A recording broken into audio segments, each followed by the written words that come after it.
그 상환방법이 금융원에서는 뭐 가장 중요하다고 봐야 되겠죠, 당연히. 우리가 이제 은행에서 돈을 빌리잖아요. 그러면 원금과이자를 갚아가야 되는데 원리금을 어떻게 갚아가느냐? 그 방법이 고정금리를 정해서 원리금을 상환하는 방법도 있고 변동금리를 정해서 원리금을 상환하는 방법도 있습니다. 그리고 또 기타 상환 방법도 있고 원래 상환 방법은 한 20가지 가까이 됩니다. 원리금을 상환하는 방법은 저당 상환 방법이 한 20가지 뭐 그 정도 되는데 빈칙 저당도 있고 뭐 여러 가지가 있어요, 상당히. 그런데 우리 시험에 나오는 거는 3가지만 딱 나와요.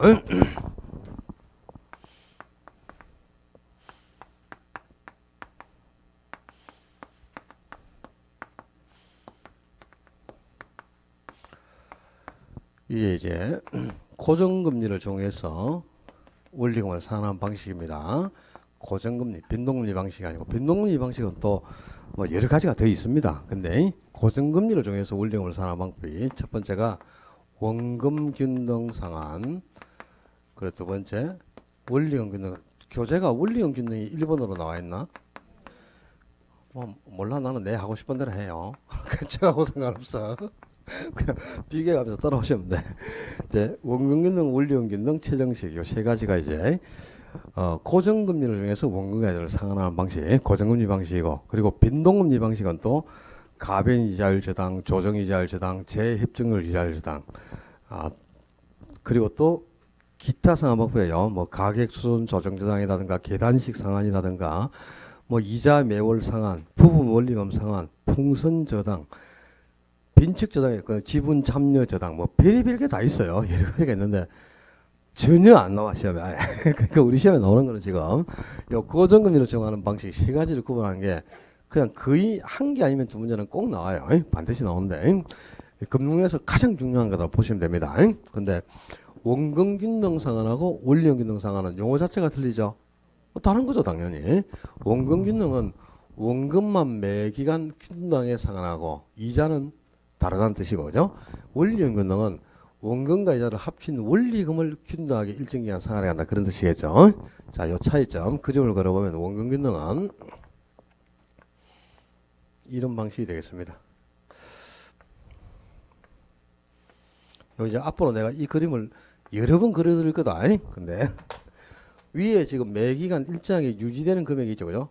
위에 금액은 일정하게 유지된다는 걸 알겠지? 요 윗부분이 원금을 의미합니다. 그리고 아랫부분에 초기에 많고 후기로 할수록 점차 감소하는 이 아랫부분이 이자를 뜻하는 거예요. 그래서 원금만 일정하게 유지되고 이자는 점차 감소해 가는 겁니다. 그래서 원금만 일정하게 유지된다. 그래서 원금균등이고, 원금과 이자를 합친 전체 원리금은 후기로 갈수록 점차 감소해 가죠. 이자 때문에, 그지? 이자 때문에 전체 상환할 원리금이 후기로 갈수록 점점 감소해 가니까 체감식 상환이라고도 합니다. 원금을 체감식이라고도 합니다. 그러니까 원금만 일정하게 유지되고 이자는 점차 감소해가는 방법이 원금균등이고요. 그리고 원리금균등은 원금과 이자를 합친 전체 원리금이 일정하게 유지된다는 뜻이에요. 그러니까 매기간 상환하는 원리금은 일정합니다. 똑같은 금액이 계속 변제가 돼가요. 근데 자, 동일한 금액을 계속 변제하는데 여기에는 원금과 이자가 포함되어 있다 이 말이에요. 원금하고 이자를 합친 전체 원리금이 유지된다는 뜻이니까 일정하게. 다만 이제 원금과 이자가 차지하는 비율이 다른데요. 자, 그림 구조를 잘 봐야 됩니다. 초기에 많고 후기로 할수록 점차 감소하는 요 윗부분이 이자를 의미한다. 이자고, 초기에 적다가 후기로 할수록 점점 증가하는 아랫부분이 원금이에요. 그래서 이자는 점차 감소해가고 원금은 점점 증가해서 원금과 이자를 합친 전체 원리금이 일정하게 유지된다 이 말이야. 그러니까 전체 원리금이 균등하게 유지되니까 원리금 균등이고, 전체 상환할 원리금이 균등하게 유지되잖아, 그지? 그래서 이 원리금 균등을 균등 상환이라고 하는 거예요. 균등 상환. 원리금 균등을 균등 상환. 원금 균등은 체감식 상환이라고 합니다. 용어가 달라요. 그리고 이제 최정식은 후기로 갈수록 상환할 금액이 점진적으로 최정이니까 증가해 간다는 뜻이겠죠, 그죠? 그러니까 최정식은 초기에는 상환할 원리금이 적다가 후기로 갈수록 점진적으로 이렇게 상환할 금액이 커져가요. 그래서 점진적으로 상환할 금액이 증가해가는 방식이다. 그래서 점정상환이라고도 합니다. 점정상환. 이제 이 최정식은 초기에 워낙 상환할 금액이 적기 때문에 그죠? 초기에 상환 부담을 줄여주기 위해서 나온 방법인데 젊은 신혼부부와 같은 계층에게 소득이 적을 때는 상환할 금액도 좀 적다가 소득이 증가하면 원리금도 점진적으로 증가하는 방식이죠. 그래서 젊은 계층에게 아주 유리한 상환 방식이 최정식이 되겠습니다. 특징은 그냥 이 그림 구조만 여러분들이 세 가지를 머릿속에 딱 상기하고 있으면 이 최정식이 어려운 게 없고 그죠? 한번 보면 알겠고 원금균하고 원리금균은 이건 비교를 할 때 이 그림 구조가 머릿속에 연상이 안 되면 서술형 문제로 나오는 건 절대 답을 찾을 수가 없어. 그러니까 그림을 머릿속에 사진을 꼭 찍어놔야 된다. 중요한 게 이제 세 가지 방법을 비교해 볼 때 초기 상환할 원리금, 이 초기 상환액은 원금균등이죠. 원금과 예를 합친 금액이 초기에 가장 많은 금액을 변제하고 그 다음에 원리금균등 그리고 최정식은 뭐 초기에 상환할 금액이 워낙 적잖아요. 그죠? 원금균등이 초기 상환액이 가장 많고요. 그 다음에 원리금균등 그리고 세 번째가 최정식이 되겠습니다. 원금균등이 원리금균등보다 초기에는 훨씬 많은 금액을 변제해요. 만약에 우리가 1억을 융자받아 가지고 연 이율을 한 10% 정도로 가정하고 10년간 상환한다. 그럼 10년이면 매월 상환하면 몇 개월 상환한다는 뜻이죠?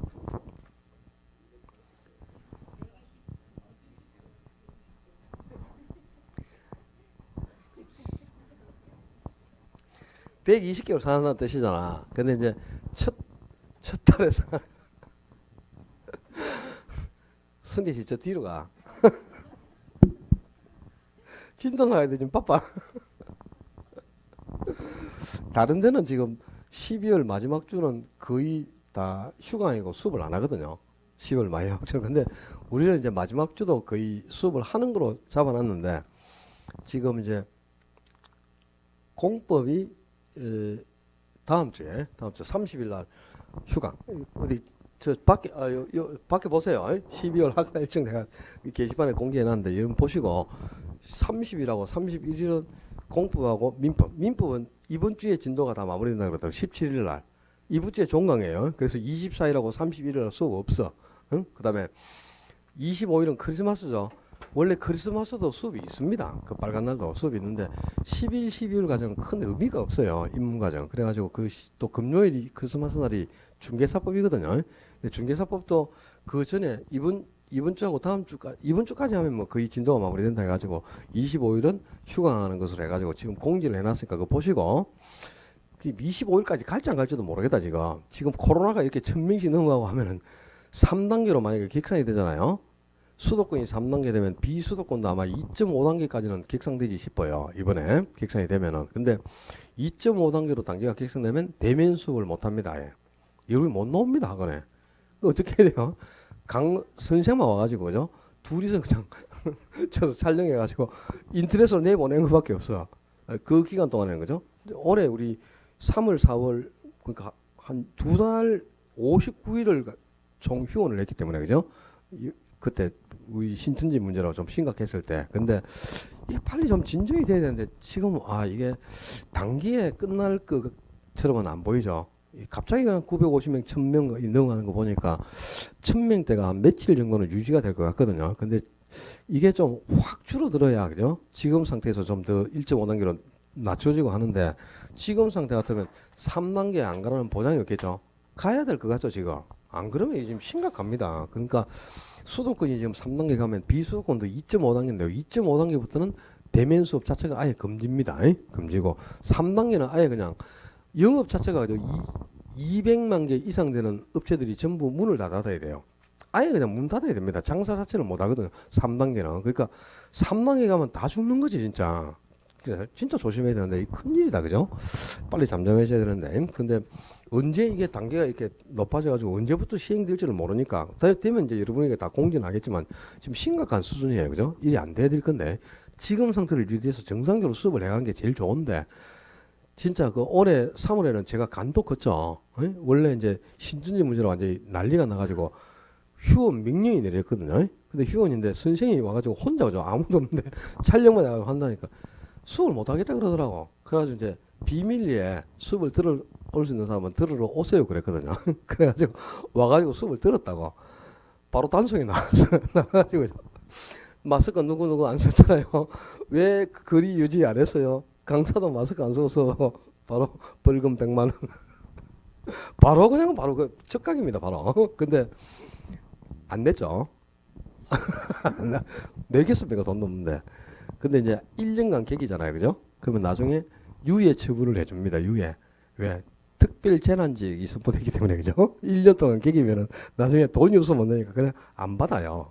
그러니까 이제 근데 처음에는 이제 그분 중에서 하면 내는 사람도 있잖아요. 그죠? 낸 만큼 이제 덜 보는 거니까. 근데 저는 아직 계기는 중이죠. 근데 이번에도 만약에 그렇게 되면 못 노는 거야. 이게 막 하루에 2번도 당수 나오고 그래요. 에?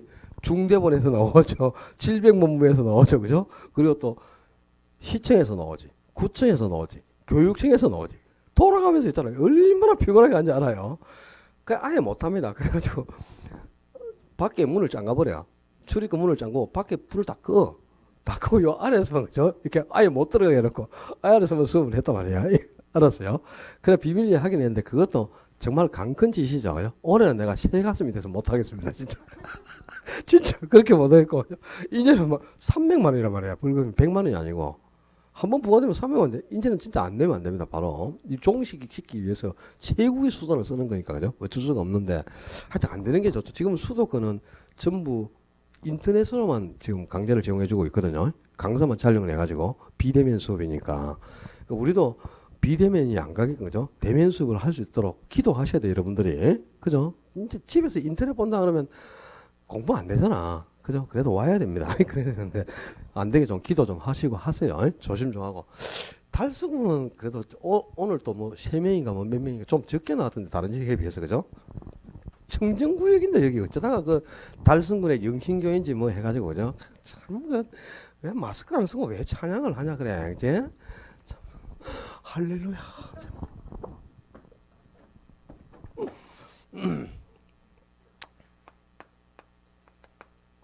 진짜 빨리 끝나야 되는데 그죠?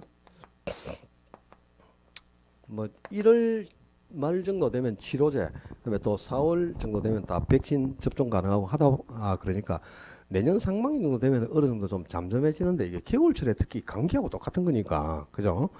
여러분도 지금 실제는 뭐 그렇지만 독감 예방 주사 있잖아요. 그게 실제 필요합니다. 건강하니까 별거 아닌 것 같지만 그 독감 저도 안 맞다가 그죠? 한 몇 년 전부터 맞았는데 그걸 맞고 나면 감기가 일단 잘 안 걸리고 감기가 걸리더라도 빨리 떨어집니다. 독감 예방주사를 안 맞으면 감기가 한번 걸리면 진짜 독감하고 똑같아. 오래 가요. 안 떨어지고.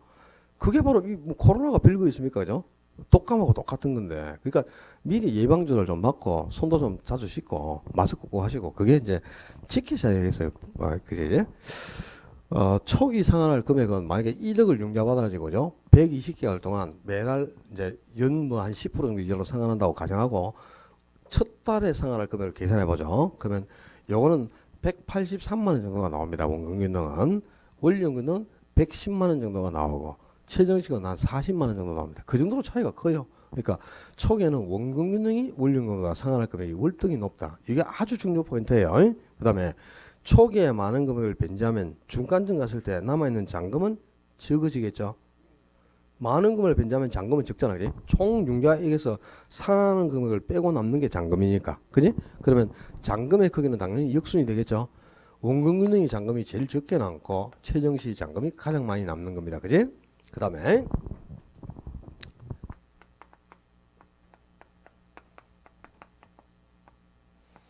대출받은 정기간 상환들은 누적 원리금. 그러니까 전체 대출 기간 동안에 총 상환한 금액 있잖아. 그죠? 누적 원리금 또는 뭐 총이자 납부액. 이것도 이제 나중에는 다 이게 왜 이렇게 차이가 나는지 알게 되는데 이 최정식은 다른 방식에 비해서 후기에 상환할 금액이 집중되어 있어요. 그러니까 후기로 갈수록 상환할 금액이 눈덩이처럼 불어나니까 채무분행 가능성이 매우 높아질 수밖에 없죠. 그러니까 금융기관의 위험성이 아주 높습니다. 그래서 위험성이 높으면 금리는 당연히 높게 제공되는 거예요. 그러니까 이제 다른 방식보다는 이자율 자체가 높게 제공되거든. 그럼 금리가 높으면 이자 부담이 커지겠죠. 그리고 총이자 납부액도 당연히 많겠죠. 그죠? 누적 원리금이. 그리고 원금균등하고 원리금은 원래는 원칙은 똑같아야 되죠. 전체 대출기간 상환한 거면 똑같은데요. 나중 단계에 가서 배우겠지만 이 원리연금능은 저당 상수를 가지고 매기간 상환할 원리금을 계산하거든요. 우리가 일정액을 융자받고 매번 상환할 원리금을 계산하는 기수가 저당 상수라 그러지. 그 저당 상수를 활용해서 계산하는 원리금은 원리금 균등 방식에서 상환할 원리금이에요. 원금 균등은 저당 상수를 활용하지 않습니다. 근데 그 저당 상수의 소수점 이후 수치 때문에 상환할 원리금 중에 이자가 약간 많아져요. 그래서 세 개 중에 누적 원리금은 최정식이 당연히 가장 많을 수밖에 없고요.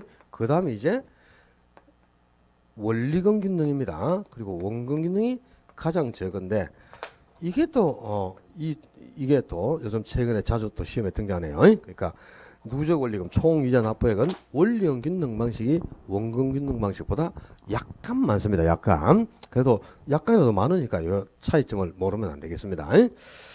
세부적인 포인트는 뭐 거의 다 했어요. 여기서 살 조금만 붙이면 되니까. 일단 그림 구조를 가지고 원금 균등하고 원리금 균등의 차이점을 좀 비교를 해 두시고 금융의 구조 한번 넘겨보자. 그 몇 페이지고? 거기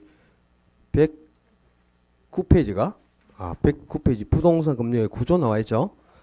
그게 이제 금융의 흐름도를 그림으로 그려 놓은 건데요.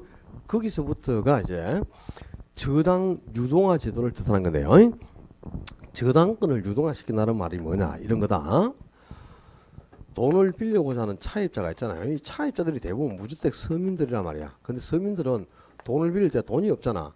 그러니까 자금이 없으니까 금융기관에 가가지고 주택을 구입하면서 그지? 자기가 구입하는 주택을 담보로 제공하고 금융기관으로부터 일시불로 대출을 받고 장기간 분할 상환을 한단 말이야. 그지? 그죠? 근데 금융기관이 이제 대출을 일시불로 하고 상환은 분할해서 받는다. 그 얘기는 이제 목돈을 빌려주고 푼돈으로 회수를 한다는 뜻이지. 그러니까 일정 기간이 지나면 자금이 고갈될 수밖에 없겠지. 1억 한꺼번에 빌려줬는데 한 달에 30만 원씩 갚아온다. 몇 명 대출을 주고 하면 돈 없죠. 그러니까 금융기관은 이제 자금을 확보해야 되죠. 그 방법이 이제 차입자에게 대출해주고 확보한 무수히 많은 저당권이 있죠. 이 주택에 저당권 설정하고 돈을 빌리잖아, 그지? 그 저당권을 모아가지고 그걸 상품으로 만들어서 팔아가지고 자금을 확보하는 거예요. 이걸 이제 저당 유동화를 한단 말이야. 저당 유동화. 그러니까 유동화라는 말은 뭔가를 사고 팔아서 자금을 확보한다 이런 뜻입니다. 그러니까 저당권을 팔아서 자금을 확보한다 이런 뜻이다. 적지 마라. 좀 적으려고 하지 마라. 볼펜 약 달른다. 1월 달 되면 다 알아. 저절로. 왜 책에 저당 유동화는 저당권을 상표로 만들어서 신용창조의 수단으로 활용하는 것으로 저당권을 팔아서 자금을 융통한 것을 말한다. 정의가 돼 있다니까. 그럼 뭐하러 적노 자꾸 팔에 알배기게. 이런 건 안 적어도 된다고. 나중에 1월 달부터 제발 좀 적지 말고 좀 들어. 알았죠? 1월 달부터 다시 적을 거 내가 다 하고 책에 있는 거 줄쳐주고 하니까 알겠나? 좀 제발. 응? 적는 건 뭐 앞으로 적을 때 어디 적으라? 머리에 적어라. 책에 1월 달에 적은 거요. 3월 달에 또 적습니다. 그죠? 5월 달에 보면 적혀 있거든요. 그러니까 이제 안 적죠. 수도 없이 적습니다. 막 적어놓은 것도 어디 적었다는 것도 모르고 또 적고 또 적고 해. 정량 머리에는 한 개도 안 남아서 책 속에 막 빽빽하게 다 적어놨는데 그죠? 머릿속에는 하나도 없어. 왜 그 머리에 좀 적어 머리에. 책에 적지 말고. 그러니까 용어 그러니까 유동화가 뭐 뭔가를 사고 팔아서 자금을 조달하는 것 이게 유동화. 그럼 저당 유동화니까 저당권을 금융기관의 저당권을 다른 기관에 팔아서 자금을 융통한다. 이걸 이제 저당 유동화 하거든. 그러니까 지금 저당 유동화 제도에 대한 설명을 하는데요. 이 금융의 구조를 알아야 유동화가 어떤 과정을 통해서 이루어지는가를 아는 거야. 그래서 이제 금융의 흐름도를 가지고 유동화가 이런 과정을 통해서 이루어진다. 이걸 설명을 드리니까 그 교재에 그림 그려져 있어요. 이제 은행에서 돈을 빌려고자 하는 사람들이 자금 수요자지. 이 자금 수요자가 차입자 또는 주로 주택 구입하면서 돈 빌려고자 하는 사람들이 누구? 무주택 서민들을 뜻하는 거다. 이제 무주택 서민들인 자금 수요자가 주택을 구입할 때 돈이 부족하거든. 그래서 1차 대출 기관에 갑니다.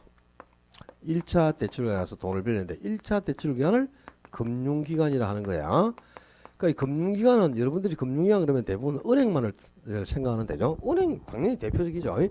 은행뿐만 아니고 제1, 제2 금융권은 전부 금융기관하고 통용합니다. 그러니까 은행, 보험회사, 그다음에 새마을금고, 농협, 축협, 수협 이런 것까지는 제1금융권이고요. 여기까지를 통틀어 그냥 금융기관이라 하는 거야. 근데 뭐 러시앤 캐시, 뭐 무대리 나오는 거 이런 거 있잖아요, 그제?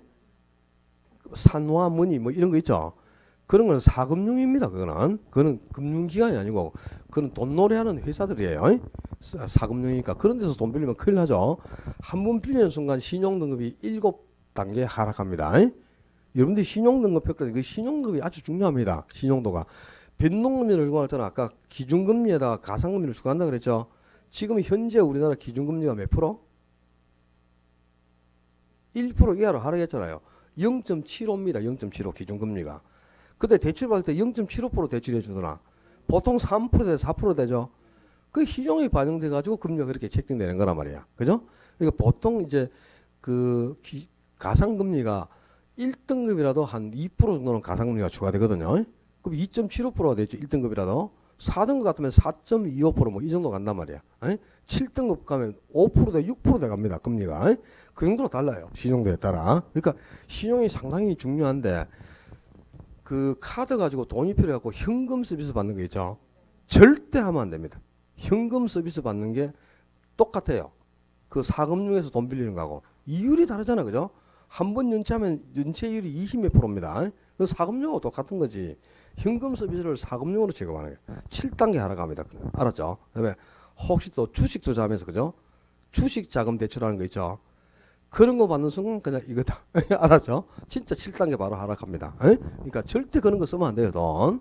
1금융권에서 진짜 뭐 1금융권에서는 대출을 여러분이 많이 받아가지고 연체를 안 시키고 꼬박꼬박 상환하죠. 대출을 많이 받아갖고 꼬박꼬박 상환할수록 신용도가 계속 상승합니다. 대출 안 받으면 신용등급이 높을 것 같죠? 대출 전혀 없는 사람은 신용등급 자체가 없어요. 돈을 많이 빌릴수록 신용등급이 높아지는 거예요. 근데 연체를 시키면 안 돼. 알았죠? 아주 그 신용도를 평가하는 기준이 여러 가지가 있는데요. 연체 없이 대출을 많이 받는 사람이 신용급이 가장 높습니다. 제일 좋은. 근데 현금 서비스는 절대 쓰면 안 됩니다. 그런 건 좀 알고 계셔. 은행에서 돈을 빌릴 때 이제 금융위원회 가지고 차입자가 자기가 주택을 구입할 때 돈이 부족하잖아, 그지? 그래서 자기가 구입하는 주택을 담보로 제공하고 그게 뭐 저당권 설정해줘. 그리고 그 대가로 이제 금융기관으로부터 일시불로 대출을 받고 장기간 분할 상환을 해요. 그럼 금융기관이 대출을 일시불로 하고 분할해서 상환 받으니까 일정 시점이 지나면 자금이 고갈되지. 10억 목돈 빌려주고 한 달에 300만 원씩 회수해봐. 그럼 뭐 돈 있겠나 좀 지나면, 그지? 여기서도 자금을 확보해야 되겠죠. 금융기관도 역시 대출을 받아요. 어디 가서 대출을 받느냐? 제2, 2차 대출기관, 2차 대출기관에 가서 대출을 받는데, 자, 1차 대출기관은 뭐라 그랬노? 금융기관이 했죠. 2차 대출기관은 금융기관이라 하지 않고요. 유동화 중개기관이라고 한다. 근데 우리나라에서 유동화를 담당하고 있는 기관은 두 개가 있습니다. 가장 대표적인 게 한국주택금융공사입니다. 한국주택금융공사.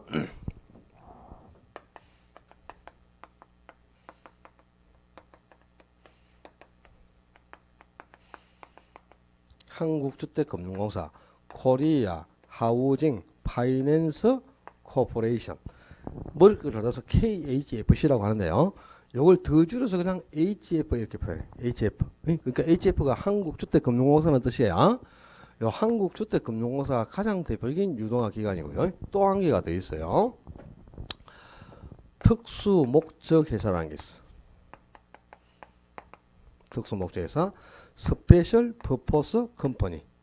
그래서 SPC라고 하는데 이 SPC도 유동화를 담당하는 기관 중에 하나입니다. 근데 여러분은 그냥 이렇게 기억해라. 우리나라에서 유동화를 담당하는 대표적인 유동화 기관은 한국주택금융공사 이렇게 기억하면 됩니다. 예, 그러니까 주택금융공사가 가장 대표적인 유동화 기관이에요. 이 금융기관도 이제 주택금융공사, 한국주택금융공사에 가서 역시 필요한 돈만큼을 담보를 정하고 대출을 받아요. 근데 부동산 금융은 담보 대출이 일반적이라 그랬죠. 부동산을 담보로 제공해야만 자금을 융통하는 거란 말이야. 근데 차입자들은 주택을 살 때 자기가 구입하는 주택을 직접 담보로 제공하잖아, 그죠? 근데 금융기관이 뭐 5천억이 필요하다. 근데 5천억만큼 담보 제공할 주택이 있겠나? 없죠. 근데 담보 없이 돈을 못 빌려. 뭐가 담보가 되느냐? 이 금융기관은 차입자에게 대지해주고 확보하고 있는 무수히 많은 저당권을 갖고 있죠. 뭐 3천만 원짜리 저당권부터 해갖고 4억짜리도 있고 3억 6천짜리 저당권도 있고 별별 저당권이 다 있겠죠. 그 저당권을 모아서 저당권 묶음을 만들어냅니다. 에? 만약에 3천억이 필요하죠. 그럼 3천억만큼 저당권 묶음을 만들어낸다고. 그 3천억짜리 저당권 묶음 그걸 저당풀이라고 합니다. 풀. 저당풀 또는 저당 패키지. 에? 저당권 묶음이라는 뜻이다. 에? 이 저당풀을 담보로 정하고 역시 금융위원도 한국주택금융공사로부터 일시불로 대출을 받고 장기간 분할 상환을 내요. 그럼 이제 주택금융공사 입장에서도 봐봐라.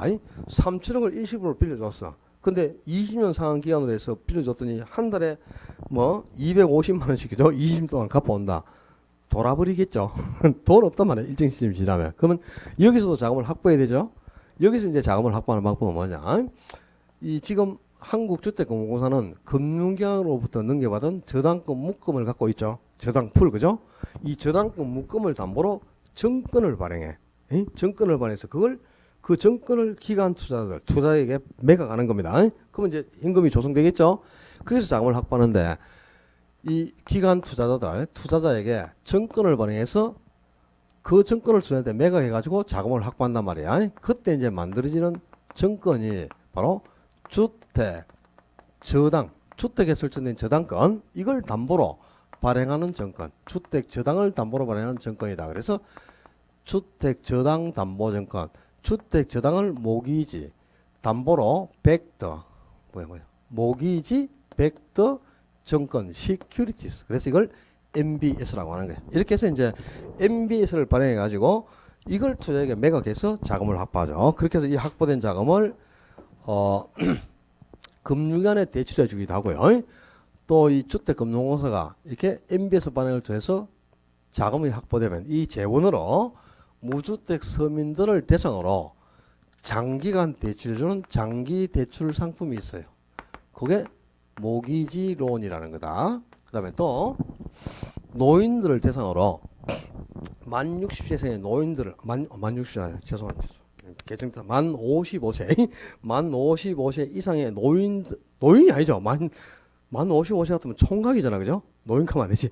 이게 원래 노령층을 위해서 나온 건데 만 55세에서 이제 확대돼가지고 55세 같으면 총각이지. 요즘 무슨 노인카면 맞아 죽죠. 환갑 지난 사람한테도 할아버지 이랬다고 맞아 죽어요. 오빠 그래야지, 그지? 큰일 나요. 좀 펄펄 날아다니잖아요. 92세 되시는 분도 돼지국밥집에 가서 돼지국밥 드시고 그러시는데, 그죠? 지팡이도 안 짚고. 요즘 세대가 그렇잖아. 근데 옛날에 뭐 환갑 넘으면 70세 정도 되면 고려장 해야 되죠, 그죠? 그렇지만 요즘은 70세 같으면 70세면 잔치에도 욕 먹습니다, 지금은. 이 연령대가 이게 계속 참 좋은 건데, 그죠? 너무 오래 사는 것도 좋은 것도 아닌데. 근데 이제 원래 노년층을 위해서 나온 대출 상품이거든요. 그게 이제 주택 노후 연금 제도라는 게 있어요. 영모기지론. 모기지론하고 대출 방식이 반대니까 영모기론이라고도 하고, 주택을 담보로 노후 생활 자금을 연금형식으로 제공한다. 그래서 주택 노후 연금 제도, 줄여서 주택 연금 이렇게 표현합니다. 여기서 이제 이 상품이 모기지론하고 주택 연금이라는 두 가지 상품이 등장합니다. 이것도 나중에 이제 나올 거니까 알아야 되고요. 자, 이 금융이 이렇게 이제 수행이 되는데 이 금융의 흐름도에서 두 개의 저당 시장이 형성된단 말이야. 원래 은행에서 돈을 빌리고자 하는 자금 수요자와 이 수요자에게 자금을 공급하는 금융기관으로 구성되는 이 시장을 제1차 저당시장이라고 합니다. 1차 저당시장은 돈을 빌리고자 하는 수요자와 수요자에게 자금을 공급하는 금융기관으로 구성되는 시장입니다. 이 시장이 뭐 하는 곳이냐? 1차 저당시장에서 처음으로 저당권을 딱 설정하고 대출이 이루어진 시장이죠. 그래서 저당권이 설정되는 시장. 이 시장을 제1차 저당시장이라고 하고요. 1차 시장에서 저당권이 설정이 되었다. 그럼 이 설정된 저당권을 여기서 상품으로 만들어서 저당권 묶음으로 만들어갖고 여기서 팔았죠. 그리고 여기서 사들여서 자금을 확보했죠. 또 여기서 사들인 저당권 묶음을 정권으로 만들어가지고 여기서 팔고 여기서 사들여서 자금을 확보했죠. 자, 저당권을 팔고 사고 팔고 사서 자금을 조달하는 거. 저당권을 상품으로 만들어서 사고 팔아서 자금을 조달하는 걸 저당 유동화라 그랬지. 그 유동화가 이루어지고 있는 시장, 이게 제2차 저당 시장이다.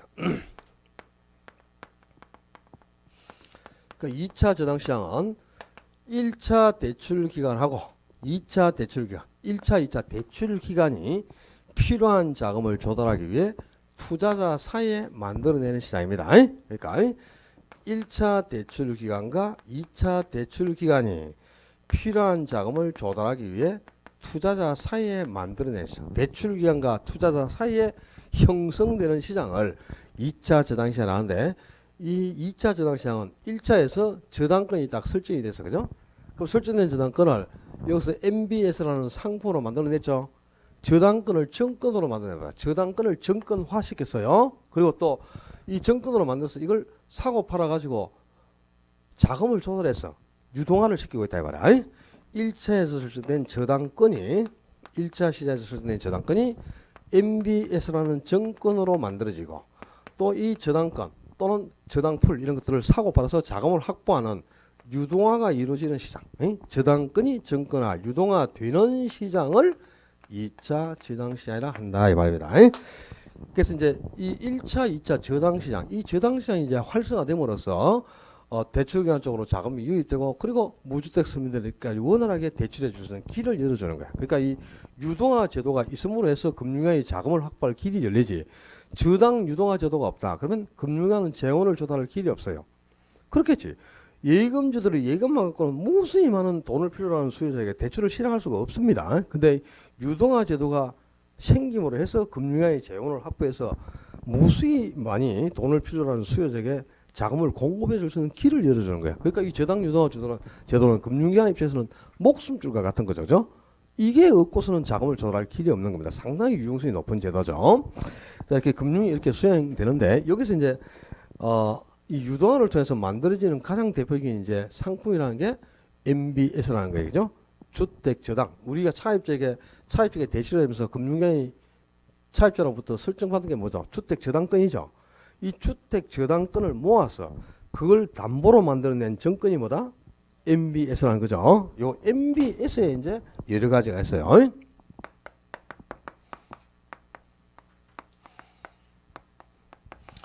이게 첫째 MPTS, 그리고 두 번째 MBB, 그리고 세 번째 MPTB, 그리고 네 번째 요 MPTB하고 똑같은 구조를 가지고 있는 게 CMO. 이렇게 해서 이제 네 가지가 있는데요. 보자. 이거 말고 또 해야 되잖아. MBS 말고 그게 또 자금 조달 방법도 있고 그죠? 또 주택연금하고 모기지론도 비교를 해야 되고 참 그 얼마 안 남은 것 같지만 한 두 페이지에 있는 내용이 그지? 두 페이지에 실린 내용이 1시간 정도 수업을 해야 될 내용이다 원래요. 상당히 분량이 많아요. 주택연금하고 모기지론 글자 해가지고 두 줄 나와 있네. 거의 두 줄 나와 있네 끝에. 그게 원래 엄청나게 교재를 나중에 받으면 알겠지만 한 20페이지에 걸쳐서 비교가 되어 있습니다. 다 정리해야 돼. 한국주택금융공사법의 내용을. 그리고 자금 조달 방법도 리츠 한 개만 해도 그죠? 교재에 없는데 지금 리츠 하나만 해도 아마 책에 한 20페이지 이상 설명되어 있을 건데 참 압축이 많이 돼 있지. 이걸 다 해가지고 끝내려니까 시간이 너무 가서 안 되겠고요. 자, 오늘은 저당시장의 구조까지. 저당시장은 1차, 2차 저당시장 두 개의 시장으로 나눈다.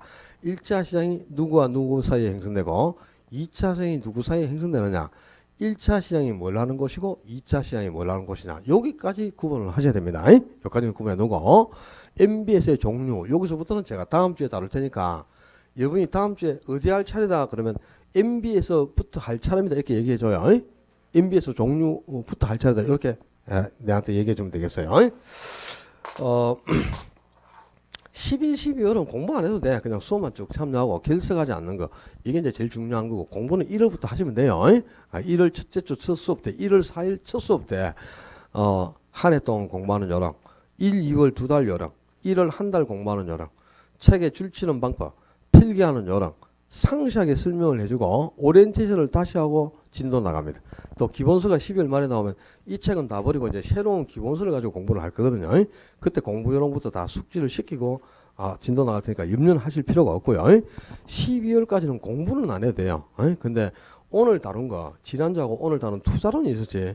그 투자론은 정말 우리 시험에도 상당히 많이 출제가 8문제 이상이 출제되니까요. 출제 빈도도 매우 높을 뿐만 아니고 어려워. 그러니까 여러분이 개별적으로 공부를 좀 안 하면 안 된단 말이야. 그래서 다른 거는 안 하더라도 우리 투자론만큼은 빠른 시간 내에 그죠? 동영상을 꼭 한 번 더 들어보시기를 당부를 드릴게요. 그러면 오늘이 12월 14일이니까 이제 1년도 한 보름 남짓 남아 있습니다. 근데 연말을 잘 보내셔야 되겠죠. 근데 이 1년을 잘 마무리하는 거는 지난번에도 내가 말씀을 드렸다. 한 해 계획을 충실히 세우는 거란 말이에요. 그러니까 여러분이 2021년도에 목표도 있고 다 할 건데 그죠? 그냥 머릿속에만 목표가 있어도 되겠나? 안 되죠. 숙제 내준다 오늘. 다음 주까지 다 해가지고 다음 주에 제출합니다. A4 용지를 한 장 넣고요. 숙제 내준다니까 진짜 제출 안 하면 안 돼. 오지 마라 그러면 다음 주부터. 환불 안 해줍니다. 숙제 안 해서 안 오는 사람은 환불도 없다. 이제 알았지? 숙제 해야 돼. 2021년 목표 이렇게 딱 제목을 이렇게 적고 우선순위를 한 개, 두 개, 세 개 이렇게 적으란 말이야. 1. 공인중개사 합격. 이게 가장 큰 목표겠지 뭐 그지? 그러면 2번 목표도 있고 3번 목표도 있겠지. 뭐 1년 목표가 한 개 갖고 되겠습니까? 내 혼자만의 목표가 아니고 우리 가족 전체 목표일 수도 있고 뭐 목표를 한 3개 정도 우선순위를 잡아가지고요. 이 중개사 합격이 그냥 되겠습니까? 학원만 출석한다고 합격할 것 같나? 아니잖아 그죠? 이 1번 공인중개사 합격이라는 목표를 위해 가지고 내가 2021년 한 해를 어떻게 살겠다. 마음가짐하고 행동이 달라져야 돼요. 목표를 달성하려면. 구체적으로 적습니다. 이걸 내가 1번 목표를 달성하기 위해서 첫째 어떻게 하겠다. 1. 결석하지 않기. 2. 집에 가서 1시간 복습하기. 3. 주말에 부족한 과목 동영상 보완하기. 뭐 얼마든지 많잖아 지금 그지? 이렇게 해서 구체적으로 1번 목표를 달성해서 내가 어떻게 살겠다는 걸 구체적으로 적어요. 또 2번 목표를 달성해서 내가 어떻게 살겠다 1년을 이렇게 해서 구체적으로 이걸 다 적으라고. 알았어요? 이걸 1시간 뭐 2시간 생각해서 적는 건 그냥 1년 목표 세우는 것도 아니고 일주일 동안 진짜 심각하게 고민을 하세요. 내가 이 세 가지 목표를 내가 성취하기 위해서 나는 앞으로 내년 1년을 이렇게 살겠다. 구체적으로 적어보시라니까. 적어놓고 다 할 수 없습니다. 여러분이 목표 그죠? 근데 그 중에 일부만이라도 하면은 목표를 안 세운 사람보다는 월등히 낫지 않습니까? 목표를 가지고 사는 사람하고 목표도 없이 사는 사람하고는 결과 자체가 완전히 다르다. 그러니까 연말 지금 얼마 안 남아서 한 보름 정도면 1년이 또 마무리되는데 내년 한 해도 올해처럼 지금까지 살아온 것처럼 똑같이 살면 안 됩니다. 뭔가 변화된 삶을 1년만 살아보면은 그 이후부터 내 인생의 미래가 달라질 수 있어요. 여러분의 미래를 더욱 윤택하게 바꾸기 위해서 지금 이렇게 힘든 과정에 진입을 했잖아요. 그죠? 중개사 이 공부 쉬운 게 아니다. 만만치 않습니다. 그냥 뭐 1년 결석 안 하면 합격할 것 같죠? 천만의 말씀 만만의 콩떡 또 환불 받으러 올라가. 힘들다니까. 그 각오를 좀 다지고 진짜 의지를 가지고 시작을 해야 될 공부예요. 어려운 길을 들어왔으니까. 그리고 또 어차피 여러분이 선택한 거니까 해내야 될 거 아닙니까? 그죠? 그냥 의용부용해갖고는 되지 않습니다. 그러니까 진짜 각오를 좀 단단히 다지고 뭔가 여러분의 인생을 변화시키기 위해서 새롭게 살아가는 1년이 됐으면 좋겠어요. 그래서 남은 기간 충실하게 내년 한 해의 목표를 이렇게 딱 세워가지고 다음 주에 A4 용지 이름 써서 전부 제출합니다. 그 다음 주에 내가 피드백 하면서 제일 잘하는 사람 상품권 한 장 드리겠습니다.